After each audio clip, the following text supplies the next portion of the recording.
Memur bu injektilerine karab oylanıverdin. Qaytadan yasayacak mısın ya bulanı? Kızıl midon eti. Ava. Qaysi köpürüyor injektiler? İnşula ha?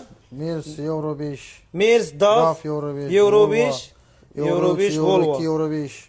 Man Euro 3, Euro 5, Euro 6 hemmesi zor. Hemmesi zor mal. Korkmay alaverasizlar bu Korkma maşinlarni.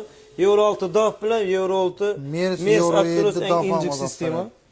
Bu stanoklar shuncha stanok nima kerak bu? Test uchun, dozировка uchun. Injektorlarga zapchas qo'ygandan keyin ponni diagnostika qilib, mashina stanok qilib beramiz. Shu yurib turgan stanoklarimizda.